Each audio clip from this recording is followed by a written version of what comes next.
Make them suffer. Alien fiends! Stand back, I'll show you how it's done.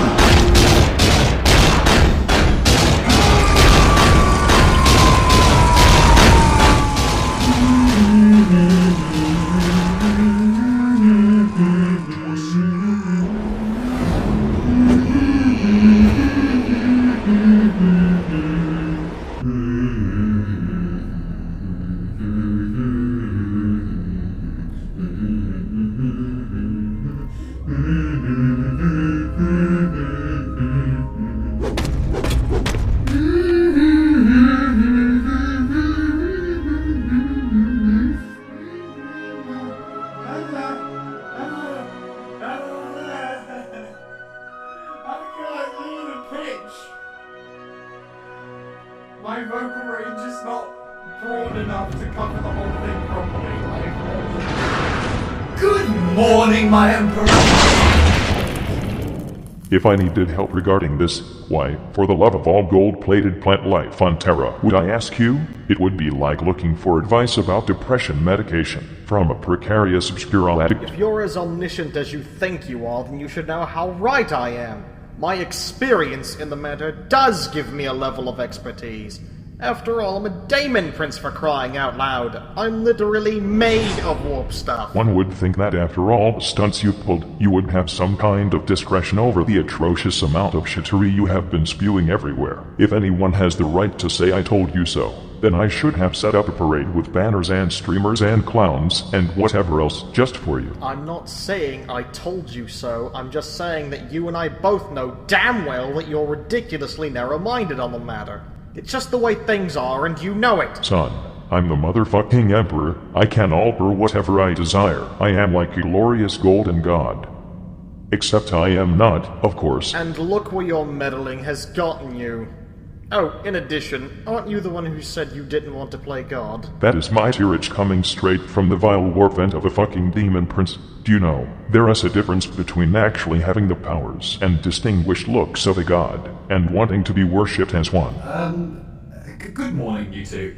I know you're busy stabbing each other with word chips right now, but... About guard smacking time you got here. Where is the tea, Sonny? Well, it was disintegrated by a warp bolt when I walked into your room. Damn you, Magnus. Your unregulated psyker powers have caused yet another disaster. Me? You're the decaying force of nature who literally defecates warp storms whenever he tantrums.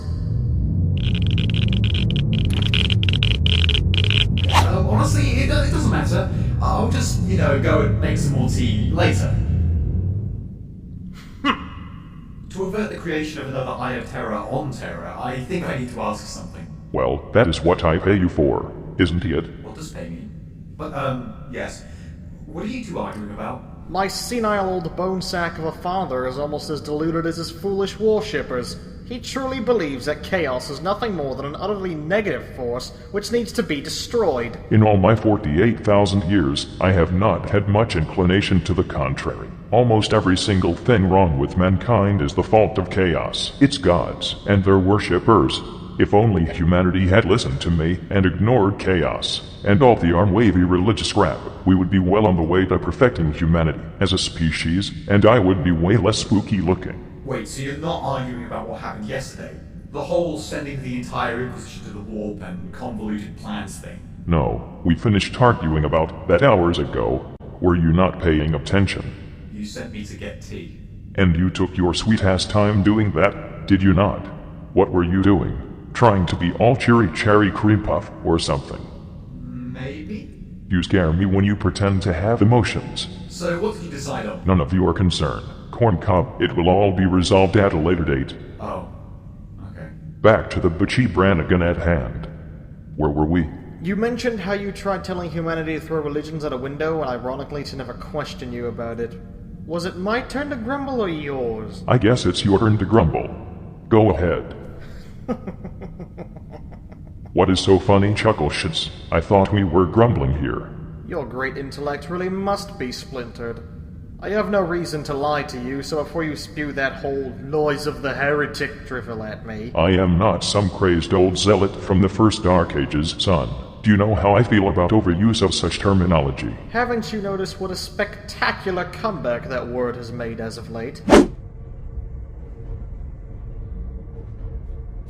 You have sullied your hands with filthy parchments of heresy, guardsman. How do you plead? What? No! Too late, heretic.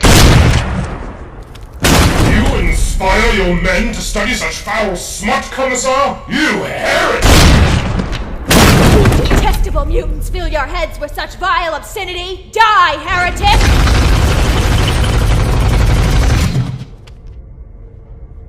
Maybe just one read. Sister, I need your blood to... Oh, hold on. You're a heretic! You know what? They're just running around shooting each other down there. Better just lay the exterminatus upon these heretics. Alright, fire!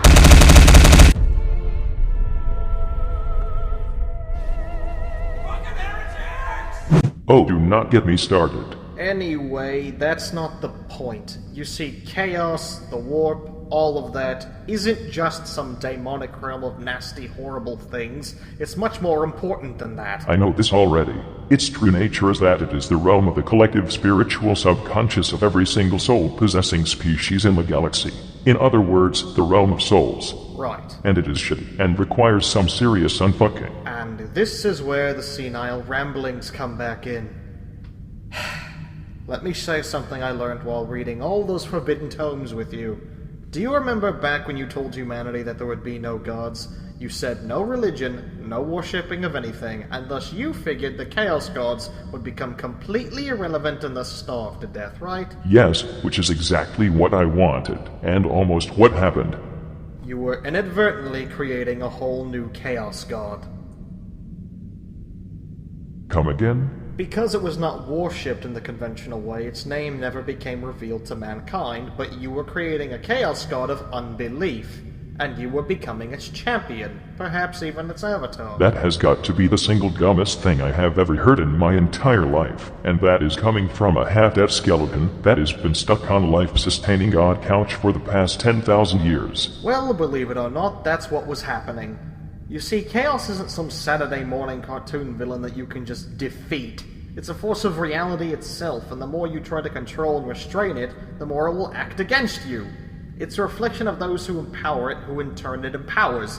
Just as gravity dictates how objects are pulled towards each other and energy condenses into matter and form, so too does chaos function as yet another celestial process. You should know and accept that by now. That is all well and true, but that does not make it not dangerous. Stupid, dangerously stupid, and stupidly dangerous. You should also know and accept by now that things which are factually correct can still be unfathomably idiotic. Well, I suppose you're right in that sense. Ever since Slanesh was murder-fucked into existence, things have kinda got out of hand. Hands off my quips, Chili Pepper. Get your own.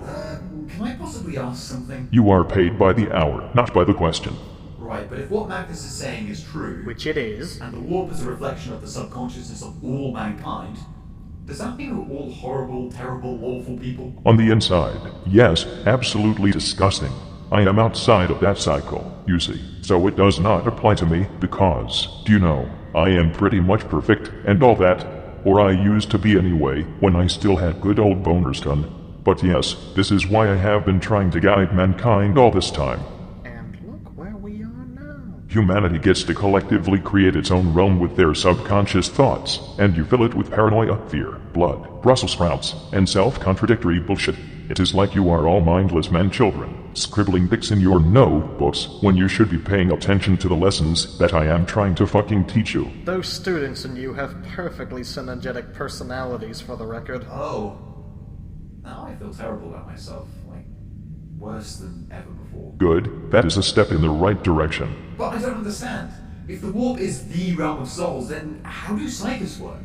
Aren't they using witchcraft and demonic rituals to attain unholy power? To the ignorant and untrained eye, it would certainly seem so. However, it's actually much simpler than that. Some people have a natural ability to channel the warp's power more than others, just like how some people have other genetically determined talents or abilities. Since a warp is based on the power of emotions, one can use this ability to channel their own willpower and bend the world around us. Just as we change the shape of the warp with our own minds, so too does the warp allow those talented enough to change reality. What did I say about fireballs in the throne room? Yes, I need to ask you first. Sorry, Dad. That is better. As I was saying, the stronger your connection to the warp, the stranger you become in the eyes of others. This may make you feel incredibly lonely and ostracized, but don't worry, as a psyker, you're never alone. You've now got a whole lot of extra dimensional attention from daemons and the like to keep you company in those cold, dark nights.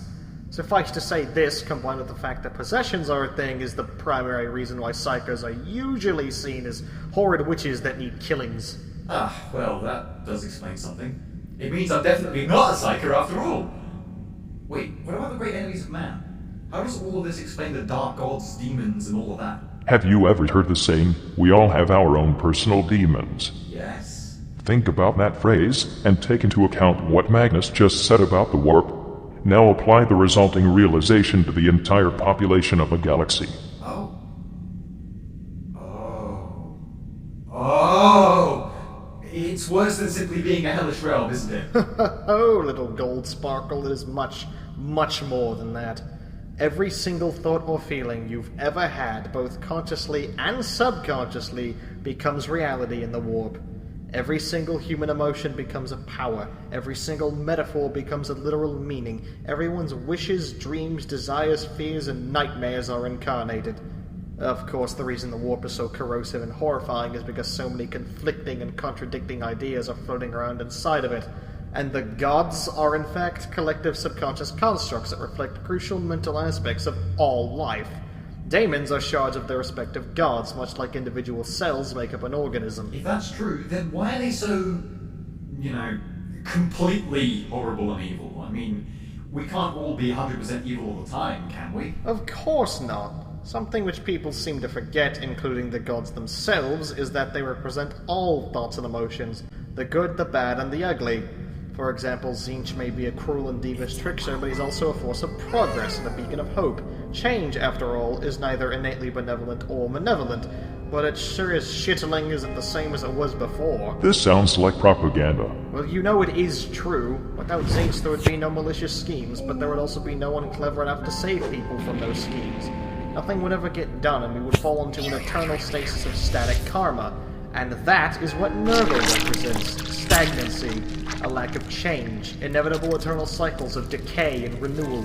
But he also represents the resilience, resolve, and solidarity to face those same unsettling inevitabilities. In short, if everything is shit, why worry about it? That is why his followers are so disturbingly, insufferably cheerful even when most of their entrails are on the wrong side of their ribcage. Without Nurgle, there would be no consistency, safety, or comfort in living and dying.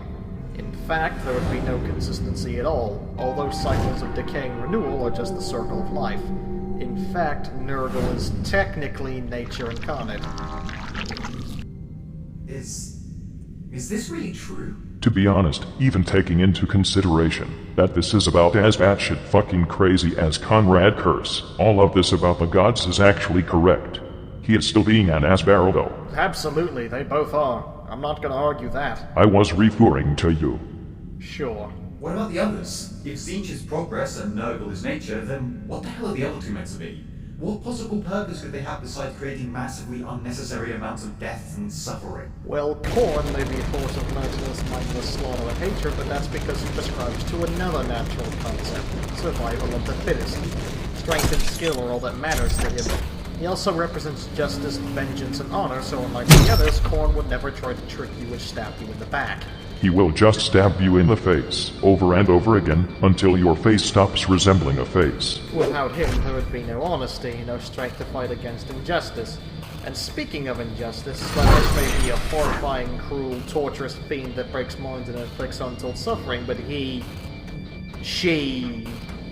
it also exudes just as much joy, freedom, and expression and happiness. Because hello, someone has gotta be enjoying your pain and agony, after all. It's ironic, yet it makes sense. Slanesh is formed from the extremes of emotional experience, representing both joyful freedom as well as crippling suffering. Without Slanesh, there would be no happiness and no grief to make those happy times mean anything. And that's why you can't just kill them. The universe needs chaos to survive. Destroying chaos would basically destroy the entirety of the human psyche. And that is where you fall into the pit of objective incorrectness, you pile of bratwursts. I can defeat chaos, and I must, for the good of us all. I accept that what you say is true, Magnus, but I must bring peace to humanity and the entire galaxy. And so long as chaos exists in its current state, this goal will never be achieved. I must defeat those four giant floating reality tumors. Oh, really? Well, do enlighten me and explain how you're going to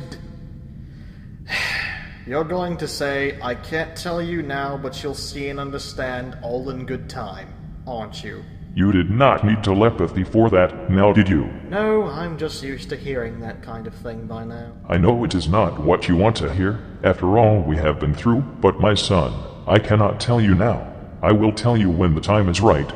Understood? Didn't you say that no curtains were to cover up your plans for the future this time around? No, seriously. If I told you this, it would totally ruin the surprise. Not to mention the risks involved.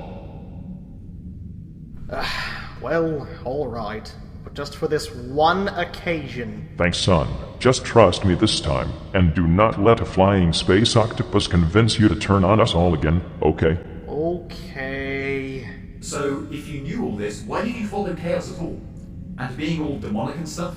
How does that work for you anyway? To answer the less personal question first, Daemon Princes are always former members of a soul-bearing species who have had their soul removed by a chaos god and replaced with a humongous mass of warp energy. This turns their bodies intangible and charges them with infernal power, basically turning them into a daemon. These kind of surgeries should be universally illegalized. Anyone or anything that undergoes this process must have great amounts of willpower to retain any of their personality. If they don't, they become mindless chaos spawns. If they succeed and survive the process, well, it's hard to explain. Since warp energy is basically just raw, undiluted, and unrefined soul stuff, it serves roughly the same purpose as a soul, with the benefit of being way more powerful, at the expense of being way less stable. It actually takes quite a bit of effort for me to retain this humanoid form right now. Oh yeah, I remember what your true form looks like now. I bet looking like that makes you feel really proud of yourself. Dad, we agreed not to talk about that. About what? Nothing, not a thing, nothing at all. And this was the less personal question? Changing the subject, now that I have my soul back, I feel weird. I guess I'm some kind of half-daemon now? I would laugh at how silly and full of angst that idea sounds if it were not for it being true. Actually, fuck it, I will laugh anyway. Now, as for your other question, I didn't know all of this information at first, meaning I couldn't make informed decisions back then. I mean, it's not exactly common knowledge. For some reason! I only learned after it was too late to turn back. As for why I didn't try to change my ways, to be honest, I'm not even sure myself anymore. I didn't think there was a way out, and I didn't know where I stood or whose side I was on anymore. From my experience, I'm not sure there were or even are sides to take. I felt, and still feel, betrayed by everyone I trusted, but I also felt like I was betraying myself. Whatever side you took seems to have edges so sharp you could cut through power armor with them. Very funny, you sparkly skeleton showcase. You need a hand making that one up? Good effort. Keep trying, because I liked where you were going with that. It had movement and progression. One day you will get a good one, and we will laugh incessantly. Whatever, Father. At least you should know where you stand by now. I hope after everything we have done, and everything I have said, that you realize that you can trust in me again, even if it is just a tiny little bit. Maybe. To be honest, we can argue until you turn pale, and my right hand fucks off to wherever the left hand went. But at the end of the day, you are still my son, even if you look like you are straight out of a rebellious gang that mugs old ladies. I am just glad that you are finally admitting you do not know shit. Maybe one day you'll do the same. Do not bet on it. Hoo hoo ho ho ho hoo ho ho ho hoo ho ho ho ho ho ho ho ho ho. Well, at least you're not violently arguing anymore. How about some tea? Count me in. Sure. Wait, how would you even drink it? Emperor. That is how. But didn't you say that using your powers for trivial things was agony? Using my powers at all is agony, but sometimes it's just too fucking funny not to. Using cosmic powers to drink tea. That's certainly the father I remember. Oh, you. Say, here is another 100% beneficial way to make good use of my powers.